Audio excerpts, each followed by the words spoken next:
Welcome back to Indyfest 2021. I'm Jon Ralston, the editor of the Nevada Independent. We are about to give you the big reveal that everyone has been waiting for. The first independent, public, nonpartisan results in the governor's race and the Senate race, and a look at the Nevada electorate with a man who knows the Nevada electorate as well or better than anyone who has ever polled here. And trust me, I know. I've known him for a long time, watched his results even longer. I am thrilled to have the man who did the poll for us here with us today. Mark Mellman is here. Mark Mellman, welcome to Indyfest. Thank you so much, John. Great pleasure to be with you. Sorry not there in person, missing one of my favorite cities in the world, so sorry about that. In case people don't know, Mark is one of the most respected pollsters in the country. He's a Democratic pollster, but his results here have been accurate beyond belief for a long, long time. It's a pleasure having him on with us again. I want to tell everybody that we are going to present a bunch of slides that Mark has prepared for us from that poll. I'm going to go through some of them quite quickly, but and you may miss what some of them say, but I want to tell everybody, and you too, Mark, that we're going to post the entire slide deck on the Indy's website later today. So don't worry if you miss anything. And I'm going to start putting some up in just a second, Mark. But I want to just ask you a couple of general questions. I want to start by asking you, in general, I think this is not a great poll for Democrats in Nevada. You think I'm right or wrong? Well, the reality is it's a pretty evenly balanced state. And so that's the fundamental reality of where Nevada is today. It is fairly evenly balanced, and that's going to be reflected in these numbers. I'll tell you the other thing that's true. It's a tough time to be an incumbent. Things are not going well in the country with COVID, et cetera. So incumbents tend to take it on the chin, and the incumbent party in the White House tends to take it on the chin when things are not going well in the country. That's the case right now. But this election, let's remember, is not for another year, more than a year. A lot of things can happen between now and then. We could have COVID be eliminated, more or less eliminated between now and then. We could have a booming economy, lots and lots of possibilities over the course of the next year or so. So let me start putting some of these slides up. I'm hoping that they're going to move. I hope do we have the key findings slide up now? Yes. Yeah, we do. Okay, so everyone can see that, and we're going to go through that. Nevadans divided. Dean Heller, the former senator, holds a single-digit lead. We'll get to the exact numbers in a few minutes in the gubernatorial primary. Steve Sisolak, the governor, narrowly leads in the governor's race.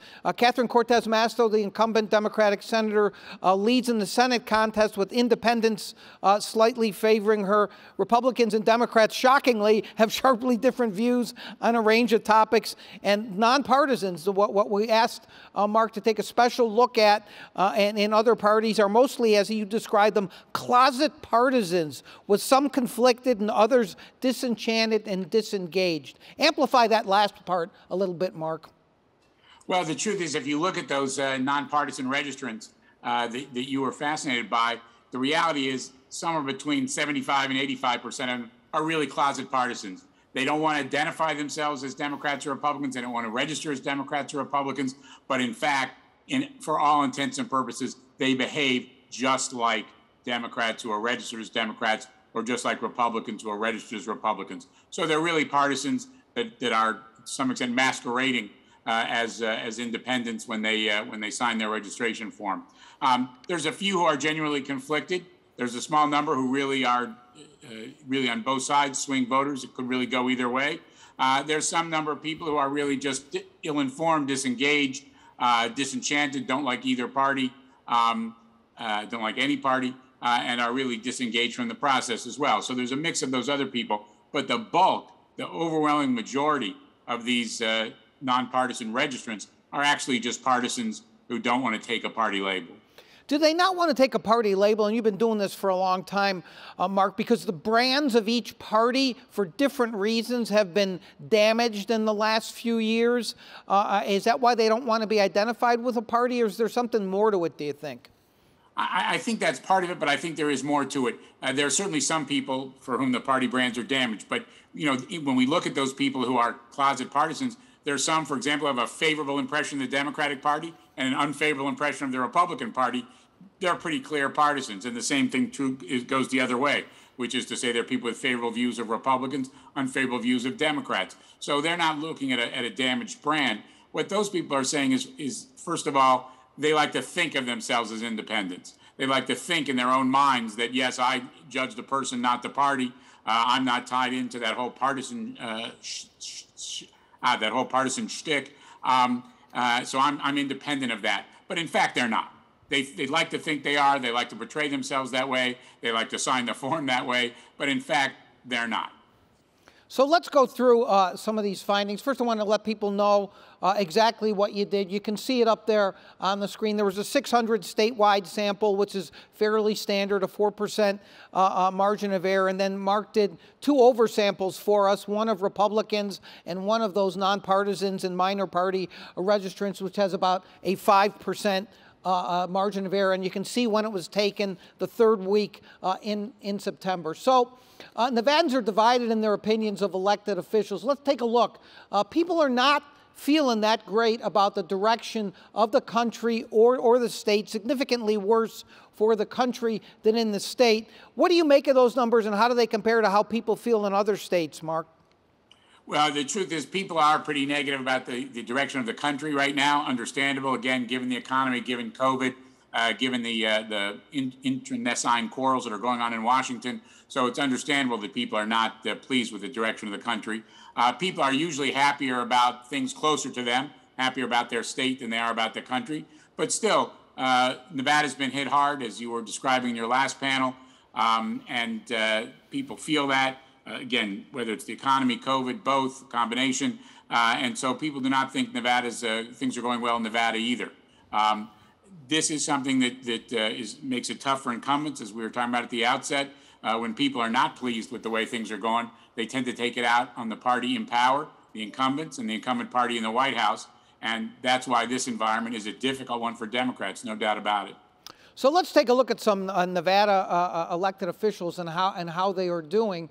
And you can see with the unfavorability and favorability, you can see that most elected officials are not doing that well, Mark. Some of them are not well known at all, but you can see Joe Biden's numbers are not much better. They're a little bit better than Donald Trump's, and the governor is slightly underwater. I think that has been true for a while, either slightly above water or slightly underwater. Those numbers surprise you at all?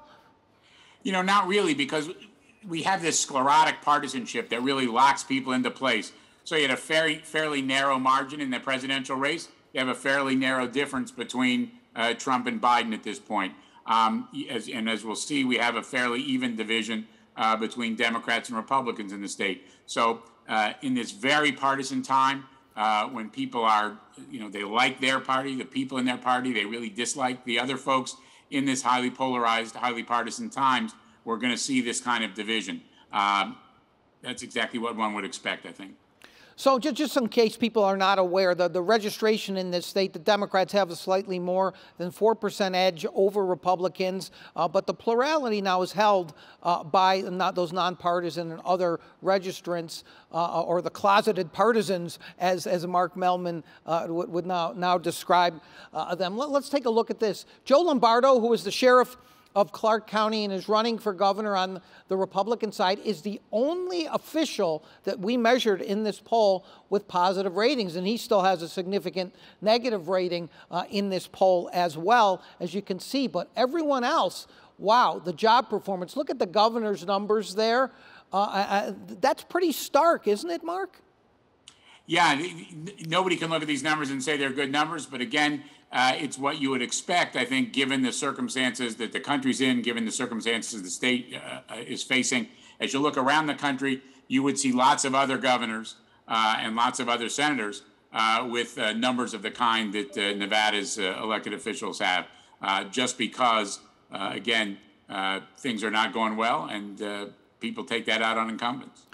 And you can see the numbers real quickly on Joe Biden there, the favorability. There's 2 different questions that you ask. And maybe it's actually worth it, Mark, since not everyone is as crazy as you and I are and follow this stuff in a granular way, what the difference is between the favorability question and the job performance question, and why there might be such a difference there.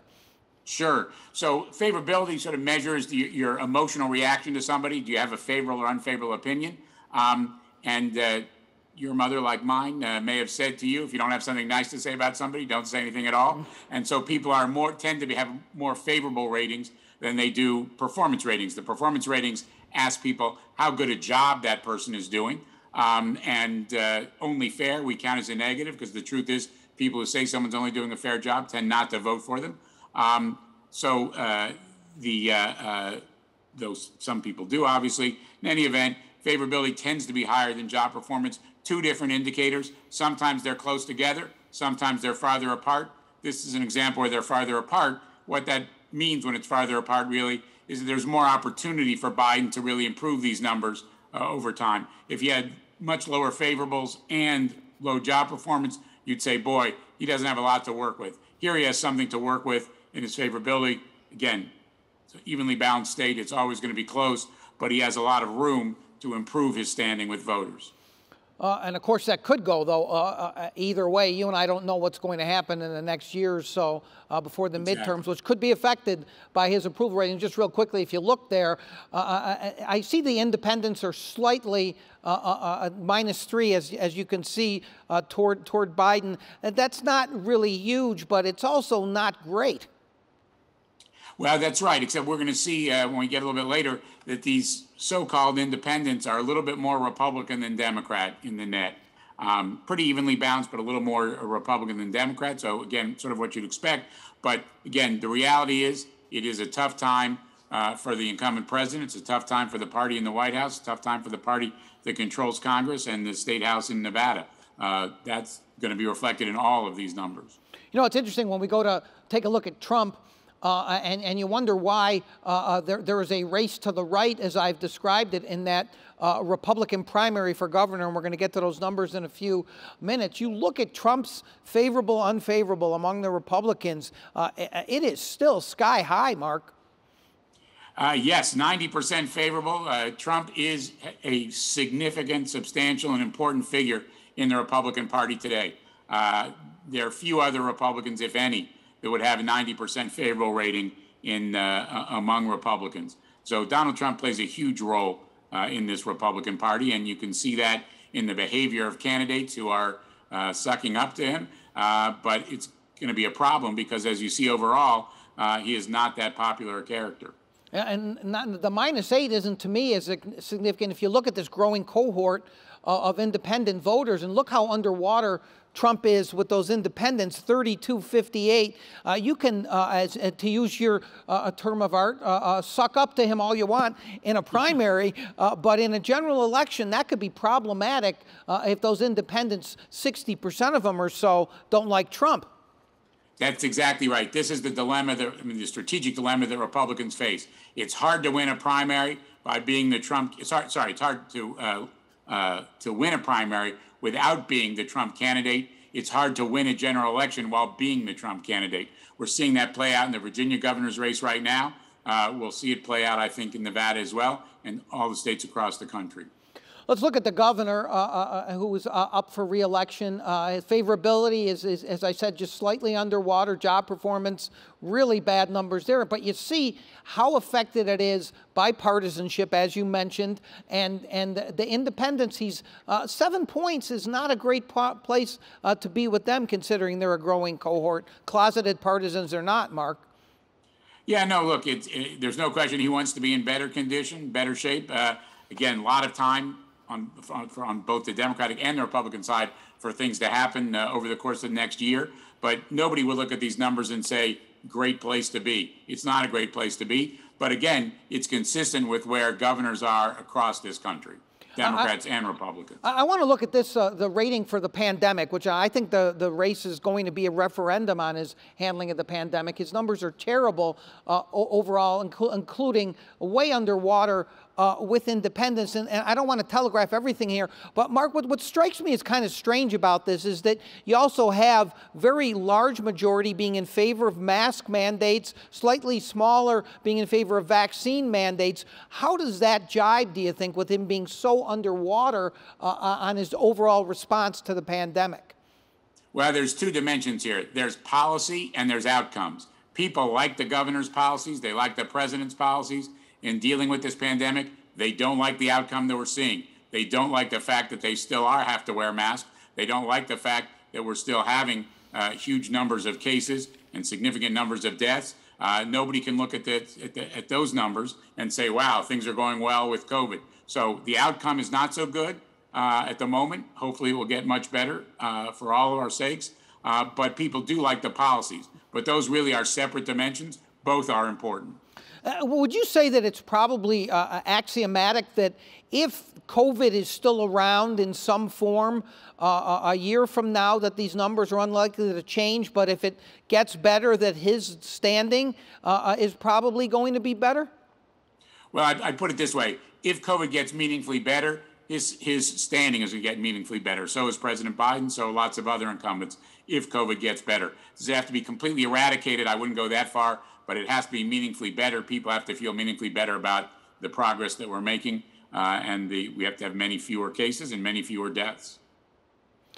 All right, the other marquee race, of course, in Nevada is with Senator Cortez Masto, the Democrat in her first term, who's running against Adam Laxalt and a couple of other Republicans who are not very well known. Her favorability is actually a decent, job performance, not so great, but she's doing pretty well with independents, Mark. She is, and again, there's an advantage to being a legislator or over being a member of the executive, that is a governor or president. As a legislator, you get to have opinions on everything, and I say this with respect and love, but because I love the Senate and the House, but you have less responsibility. As an executive, you bear a lot of responsibility. You get to have opinions, but you're also responsible. If COVID's not going well and you're the governor, you're the president, you pay a price. You pay a price if you're a senator, but you just pay a lesser price because there's less direct responsibility attached to that. Let's take a look at how the major parties are looked at in Nevada now. Neither of them are very popular. The Democrats are slightly less unpopular. You see them underwater by 11 points with independents. Do you make much of this, Mark? Does it mean much? It'll mean more when we get to these slides later about the nonpartisan, those who are registered nonpartisan. Okay, let's take a look at the big races now. First, Dean Heller, the former U.S. Senator who recently entered the race for governor, holds a single-digit lead in the gubernatorial primary. Joe Lombardo is less well-known than Heller, but better liked by those who know them. And I'm just going to go through a few of these, Mark, before we discuss the race. Sure. So you can see the actual numbers there. He has an 8-point lead in the Republican primary over Joe Lombardo. What's really interesting beyond that, and we'll talk about that in a second too, I hope, is that Joey Gilbert, who is the Trumpian lawyer from Reno, who was there on January 6th, who was a conspiracy theorist, is doing significantly better than the mayor of North Las Vegas, who recently switched to the Republican Party to run for governor. What do you make of these numbers, Mark? This is going to be a real race. There's just no question about it. We'll see more about that in a second. But the reality is Dean Heller does not have this race locked up, this primary race locked up by any stretch of the imagination. Lombardo has a real shot here. He's also, frankly, a more appealing general election candidate. That may prove to be important to Republicans as well. But again, a lot can happen, a lot will happen over the course of the next year before this primary actually takes place. What does it tell you that, I mean, Joe Lombardo is a sheriff from Clark County and not as well known as Dean Heller, although it was interesting that people seem to forget you. This is the short attention span, right? Heller seems to be not as well known as he might think. You might think going in, and by the way, Mark, I thought this going in, that Heller would have a huge lead, single-digit lead over a guy who has never run statewide, has only run in Clark County. That's got to be warning signs all over the place. I think it should be for Heller. He does not have this race locked up, in this primary race locked up in any way, shape, or form. If he was running expecting he would have it locked up and a clear shot at the general election, he needs to revise those expectations dramatically. One of the most fascinating findings is one I'm about to put up, which is among those who know both Heller and Lombardo, in other words, they identify in the poll as having recognized their names, it's almost a dead heat. That is really something. Yes, Heller only has a 2-point lead over Lombardo among those, that 50% of the GOP primary voters that know both. That's what, as I was hinting at before, that's what guarantees this is, at the moment, a very, very close race. Again, lots can happen, but right now, this race is clearly just a toss-up. The breakdown regionally is Lombardo, who is obviously from Clark County, the sheriff here. He leads in Clark with Heller ahead elsewhere. People might think, oh, the rurals, of course, are going to be more conservative. They might go more with Heller. They know him, although Lombardo has been traveling. Washoe is the swing county. I think people still don't realize, look, Clark has more Republicans than anywhere else, even though Republicans are not doing that well here. How Republicans go in Clark is going to be very important, if not determinative, in this primary, right? That's right. And Dean Heller obviously has been a statewide elected official. People know him throughout the state. Lombardo has the opportunity to go to the rural counties, go to Washoe County, and get better known. If he has the money, if he has the campaign skills to get better known and better liked, he has the opportunity to really change the dynamic in that part of the state. Again, Heller has opportunity to change some things in Clark County as well, but in Clark County, you have people who really do know both of them, and again, Heller already has a significant deficit here. Let's take a look at how this translates into the general election contest now, Mark. And the governor, who I've shown you has some numbers that are problematic for him, leads all comers. But let's see how much he leads all comers. He has a slight lead over Heller, and very slight. It's within the margin of error of the poll, 46 to 43. You can see the partisan breakdowns. But Sisolak with the lead over independents is really the difference, I think, for him in this poll. Why is he doing this well in one sense, because he's ahead, but so poorly in terms of the favorability, et cetera? Is that just because of how people feel about his opponent as well? Well, excuse me, you have a couple of things going on. First of all, you have people who sort of recognize that it's not just a referendum on Governor Sisolak, it is a choice between Sisolak and Heller, between Sisolak and Lombardo. And when they come to make that choice, it's not just about how well things are going with COVID in the state, not just how well things are going vis-a-vis the economy in the state. There's a lot more factors that come into play when you have that actual choice between two candidates. And so these numbers among independents, I think, are very hopeful for Sisolak. Again, it's a tough, competitive race. It's going to be hard no matter who the nominee is on the Republican side. I think Democrats can be glad that it's going to be a tough Republican primary, because that will, whoever emerges the nominee will emerge with a somewhat more divided party. And you see that already among Republican identifiers. We don't have it on here, but there's a none of the above, obviously on the Nevada ballot as well. And more of those against Heller, more of those Republicans a few more of those Republicans are in the none of the above category. They don't really want to vote for Steve Sisolak, but they really don't want to vote for Dean Heller either. Yeah, it's interesting because, as I was saying again, someone like myself or my reporters or other political insiders follow this carnage that's going on already in the Republican primary. It's probably going to get worse, but it clearly, right now, as we set the baseline a little more than a year from the election, this looks like a close race for the governor. Despite that, we don't know what's going to happen. Obviously, let's reemphasize it's a long time before the election, and then the primary isn't until June. But this looks like a very, very competitive race for the Republicans right now. That's exactly right. Again, you have a state that's pretty evenly divided in partisanship. That partisanship really exerts a huge influence, as you see in these numbers, on people's voting behavior. And so it's going to be a close race. And you have circumstances right now in the country that are not very positive with Democrats in charge. You put all those factors together, and you are pretty much guaranteed a close race. Now, something can change. The thing that's more likely to change is the state of the country, the state of the state. If it gets meaningfully better, as we said, that puts Governor Sisolak in a better position. If it doesn't get better, if it gets worse, that puts the Republican nominee in a much stronger position going forward. Let's take a look at Lombardo. As the poll found, he's even closer. A one-point race is essentially a tie, and you can again see the partisanship there, but he seems to be a slightly, and I mean I don't even know if you can say slightly, or slightly better candidate than Heller right now in the general election. But if Heller's campaign thought that they were going to come in to this race and just blow Lombardo away and show everybody that he was a more viable general election candidate, I got to tell you, I think that Joe Lombardo's campaign is suddenly the biggest fans of Mark Mellman of anyone.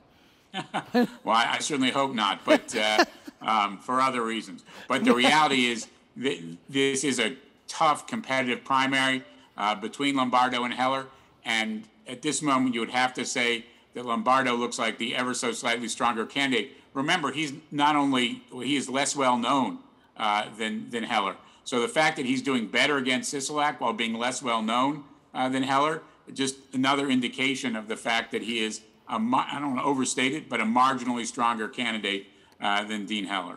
Right, and Heller probably has that 8-point lead, mostly because he's just better known at this point than Lombardo. And Lombardo has, until June to get better known, travel around the state, show who he is to people in Washoe County and the rurals who might not be that familiar with him. Now, that's a vacuum, of course. They're going to come at him. Heller's campaign's going to come at him. The other Republican candidates are going to criticize him. The media is going to take a closer look at his record. But the fact that he's unknown and still stronger against Sisolak and only 8 points behind a guy who's in public office and Dean Heller for decades, Lombardo's got to be happy with that result.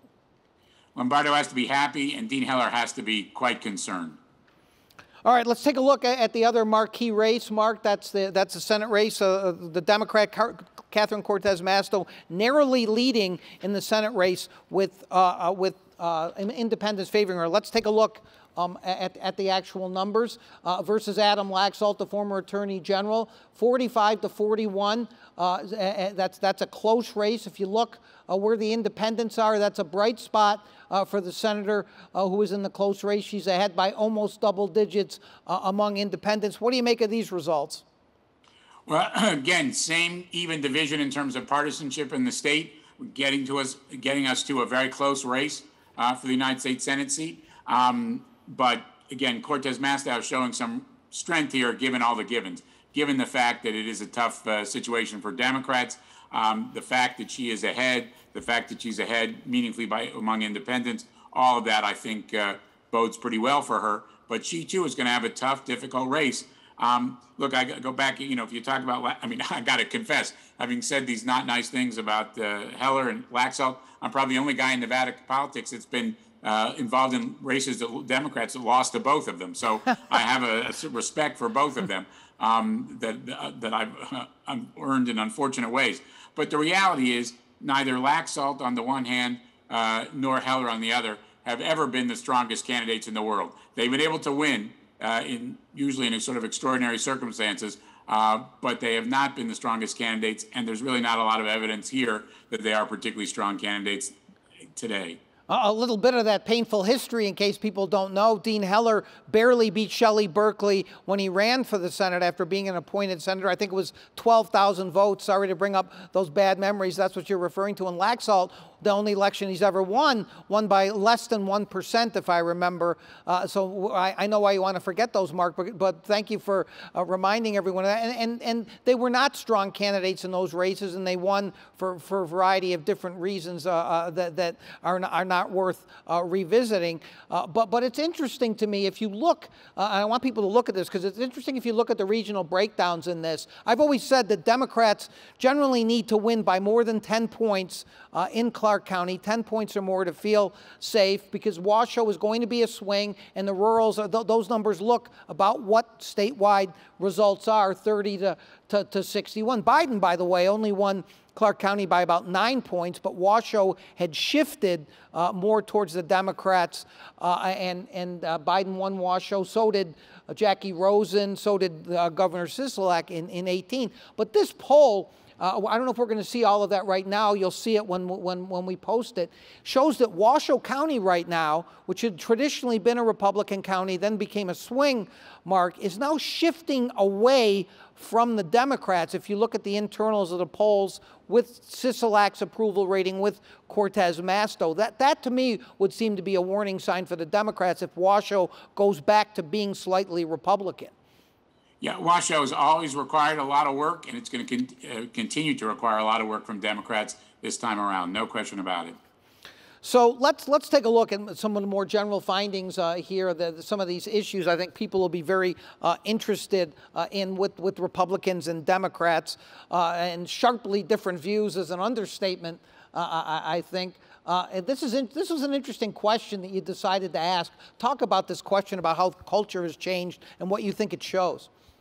Sure. Well, we looked at this question nationally when Trump was running the first time, and we were shocked. I was shocked by it. We asked people whether since the 1950s American culture has changed for the worse or changed for the better. If we think about the 1950s, we still had segregation in this country. There was no such thing as gay rights in the 1950s. We didn't have rock and roll as we know it in the 1950s. And yet people think, significant numbers of people think, a majority in Nevada, that our culture, our way of life, our society is worse today than it was in the 1950s, that the changes that have happened have been mainly for the worse. That's dramatically true among Republicans. 73% of Republicans think things since the 50s have gotten worse. Only 16% think they've gotten better. Big difference with Democrats, who think that things have gotten better by 50 to 31. But those independents, as you would expect, between the Democrats and the Republicans, but closer to the Republicans, 50% to 33% saying that America's culture has gotten worse since the 1950s. It is fascinating. It's a great question to ask. This is interesting, too. The libertarian Nevada, it's very close between governments doing too many things better left to businesses and individuals, and government should do more to solve problems. Of course, there's a huge partisan divide there as well, Mark, but independents think that less government. But it's very narrow. Yes, it is. Again, very closely balanced. This is a question that does move in response to what's happening at the national level, which is to say when Democrats are in office and government's doing a lot, people want it to do less. When Republicans are in office and Democrats and government's not doing much, people want government to do more. But the reality is right now we do have a Democratic administration, and in principle, people are saying they want government to do less. Now, I think it's important that we keep in mind what people say about the question like this in principle and what they mean in practice can be two very different things. You'll have a lot of people who say less government who also say the government should be making sure that everybody has health care, the government should be doing more to create jobs, the government should have mask mandates, as we'll see in a moment. So there's a lot of people who would say in principle the government should be doing less, but when it comes to sort of operational activities, they really want the government to do more. But in principle, they're saying a slight plurality, narrow plurality, saying in principle the government should do less. It's interesting here, too, you asked about, I don't have time to dwell on all of these, Mark, because I do want to get to some of the other stuff. Sure. We only have about 10 minutes or so left. Which is more important to you personally, order and stability, progress and reform? Just slightly, order and stability. Again, is that the more conservative position that resonates with people? Yeah, I mean, you hear Democrats talking about progress and reform. You hear Republicans talking about order and stability, and that reflects exactly where the two parties are in the main, with independents pretty evenly divided. As you said, very slight advantage for order and stability. So this I think, is the next one we're about to show is a hugely significant question in Nevada, and that is support for maintaining Roe is overwhelming. Abortion, no one thought maybe it would be an issue, but the Texas law, Dean Heller starting his race by saying he'd like to do something here like Texas. Look at those numbers in terms of wanting to overturn Roe versus Wade. It's even not that big an overturn among Republicans, not even at 50%. And then look at the independent numbers, 65 to 21. I'll date myself by saying I was covering politics here in 1990 when we passed a referendum here cementing the pro-choice statute, and it can only be changed by the voters. It passed with almost 2/3, if I remember. It was certainly over 60%, Mark. Things here have not changed. People are strongly in this state supporting the right to abortion. That could be a factor next year. It's likely to be a major factor in the race, given where Dean Heller is, and given the big difference between Democrats and Republicans on this issue. And as you suggested, given the fact that the Supreme Court may be giving a license to overturning Roe v. Wade, or proposals like the Texas law that come pretty close to overturning Roe v. Wade. If the Supreme Court does okay the Texas law, I think we're going to see abortion be a huge issue all over the country, certainly in Nevada, where, again, as you said, very, very few people want to see Roe v. Wade overturned. So you asked another question about the economic system. Does it unfairly favor powerful interests, or is it generally fair? That's pretty overwhelming that people think it unfairly favors powerful interests. Is that where that question has always been, or were you surprised by the 2/3 number there? No, I tell you, you look nationally, you certainly have in recent years lots more people taking that position. It's been part of Bernie Sanders' campaign. It's been part of the campaign of other Democrats for a long time. And that message has really gotten through to people. The American public believes it in big, big numbers. And again, even Republicans, a plurality of Republicans think that the economic system is unfair and favoring powerful interests. You know, you asked a question about immigrants, which I thought was really interesting, too. You could choose that the number of newcomers from other countries strengthens American society or threatens American customs and values. 48 to 37 is significant. You can see that Republicans, almost 3 to 1, think it threatens values. Democrats, by 6 to 1, think it strengthens. And the independents, there is a plurality thinking that immigration is good. Do you make much of that or not? Well, I do. I mean, you know, Republicans have made a lot of progress, unfortunately, from my point of view, with this immigration issue in other places. Nevada is not a good ground for them to, a good place for them to be plowing this ground. Not a good place for Republicans to be arguing their side of the immigration issue. So again, I think that limits to an important extent the areas that Republicans can expect to win on. If you have a Republican who's running as an anti-choice, anti-immigrant candidate, which would be typical of most Republicans, most places in the country, that's a hard place for a Republican to win in Nevada. So I want to let people know who are putting questions in the chat. I'm sorry I'm not going to have time to get to any of them because I want to get through these slides with Mark because there's some important stuff still coming at the end, as we mentioned about mask mandates and vaccine mandates. This was an interesting question about systemic racism, people here, Mark, do not think systemic racism, at least a majority of folks, exists. Yes, a majority. 52% majority take that view. 43% say yes, there is systemic racism built in society, institutions, and policies. Again, Democrats very different from both independents and Republicans on this. Republicans very much in the middle, independents very much in the middle. But those independents evenly divided, but a slight tilt towards saying there is systemic racism. It's the Republicans who are overwhelmingly saying there's no such thing. So here is the next question is one that is one of my both favorites and least favorites because it brings up the real lunacy that's going on one side. Let me see if I can get to that one. Here we go. Joe Biden won Nevada fairly, or Joe Biden only appears to have won Nevada because of fraud. There was no widespread fraud. It's clear that Biden won Nevada fairly by about 33,000 votes. Those are called facts. But we're in the post-factual era and things like this, Mark, which is very disturbing. I'm glad to see that by almost 20 points, people in this state feel that way, including a huge majority of independents. But look at those numbers in the Republican Party. 3/4 of Republicans think that Joe Biden only appears to have won Nevada because of fraud. Maybe I shouldn't be that surprised by that, but what really worries me about that is the future and what this does in 2022 and 2024. Couldn't agree more. This is a problem across the country. We see it in lots of states, and we see it nationally. Republicans are stuck with this big lie. It will make it problematic for them running in the state of Nevada. Again, to curry favor with Donald Trump, you have to support the big lie. To curry favor with the majority of voters, you have to reject the big lie. That's a problem for Republicans in Nevada. It's a problem for Republicans elsewhere. But it is very disconcerting to see that 74% of Nevada Republicans are living in a world of falsehoods. You know, it's interesting. Is it really a problem for Republicans here in Nevada in the general election? I saw Adam Laxalt's pollster was quoted essentially as saying, and Adam Laxalt has been the biggest proponent of the big lie here in Nevada. His pollster basically said, people don't care about that anymore. It's not going to be a big issue. You think that's true? I think it puts you, it orients people to your views.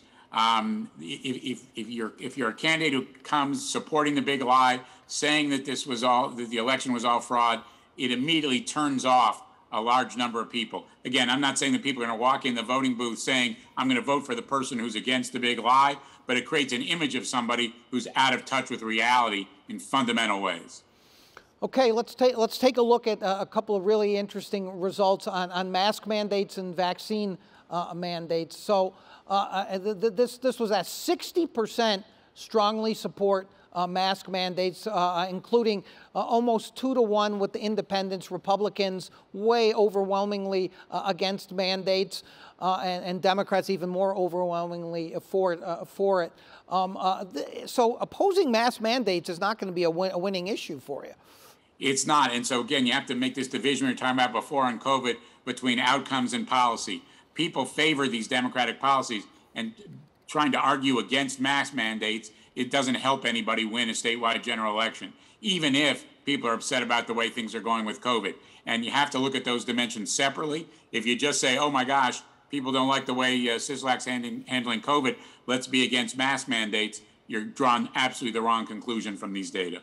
And if you look at the difference between this question and vaccine mandates, it's much smaller. It's still 5 points to favoring, but you can see even with independents, that's where the 5 points comes from, because the Democrats and Republicans are very similar. But Republicans in this primary are running against vaccine mandates for governor, I'm referring to here, as they are elsewhere, a threat to liberty. They all sound like Patrick Henry when they're talking about vaccine mandates. How does this play out, do you think? Does it depend where COVID goes? Does it depend on how these vaccine mandates are messaged by those who support them, Mark?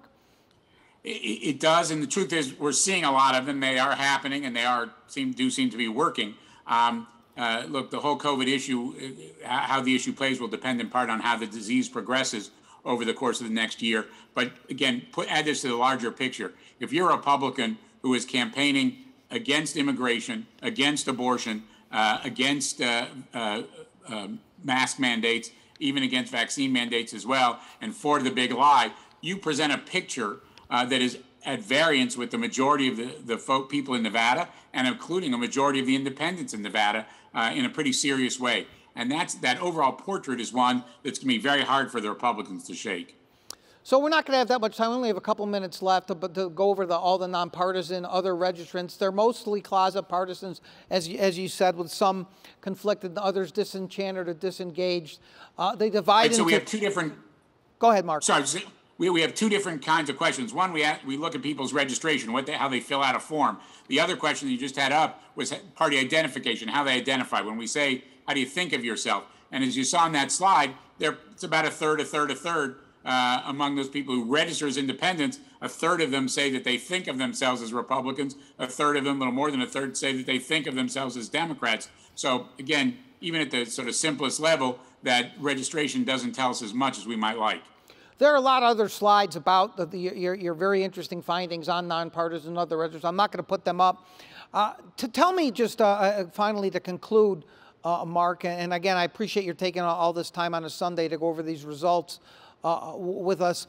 A year out probably tells you something, but it doesn't tell you everything. From what you know about Nevada, what's going on in Nevada, what's going on in the country, what are the 1 or 2 things that you think are going to move or not move these numbers in the coming year? Well, look, I think there's 2 big things that are going to move them one way or the other. One is COVID, what happened, the direction that COVID takes. If people think that we're winding down as we get to the election next year, that's going to be good for Democrats. If people think it's still going on, they haven't seen any relief in terms of the disease, that's going to be very bad for Democrats. The other big piece, of course, is the economy. If it's going well, again, it will benefit Democrats. If it's not, it hurts Democrats. The other piece is, what do Democrats in Washington get done? We're now in the midst of the sausage making, as everyone knows, everyone sees. It's not a good look. If at the end of the day, these 2 bills both pass, there's lots of money going to the economy, great for the economy. There's lots of new programs that people like and want and favor that are being developed. That's great for Democrats. On the other hand, if those bills don't pass, people look at Democrats and say, we gave them control of the government, they weren't able to do anything. That's going to be a very bad look for Democrats, not only with independents, but even with Democrats who are going to say, why do I bother to go out and vote for these folks? They can't make anything happen. So to me, those are the three things that are going to have the most impact going forward. And then obviously, in each race has its own individual dynamics, individual candidates, individual faux pas that people make, errors that they make, gaffes. All that can play a role too, but the basic image that these candidates bring to bear, all that yet to happen. But what we see so far, as we said at the outset, a set of what are likely to be very close, very competitive, very tough races. Mark Mellman, it is always a pleasure talking to you, and also a pleasure working with you on this poll to set the baseline for the coming year. Thank you so much for doing the poll for us, and thank you so much for spending some time with us on a Sunday. Thanks, Mark. Thanks so much for having me, John. I appreciate it. Good luck to you and to Indy. Thank you so much. That is a wrap on Indyfest. Thanks to everyone who stuck around for the 2 days. We are so pleased to have done this live from Warray Studios, which I think some of you can see through your Zooms is a spectacular place. And whatever you think, it's even more spectacular. We loved doing Indyfest from Warray Studios, and we hope we come back. I want to thank, of course, not just everyone who came, but our sponsors. We got more sponsors than ever this year. We hope to get more sponsors next year and the year after. That's always our goal here at the Indy. We can't survive without sponsors, without donors to our nonprofit site. I also want to thank Matt Seltzer and his team for recruiting the focus groups again, and Julie Gilday-Schaefer and her team. Abby doesn't want me to mention her name, but I'm mentioning her name anyhow. They have been just so great to work with. They have made not just the trains run on time, but they have been invaluable partners in Indyfest 2021. So thanks to everybody who watched, who took part, our guests, and we will see you next year at Indyfest 2022. Thanks so much.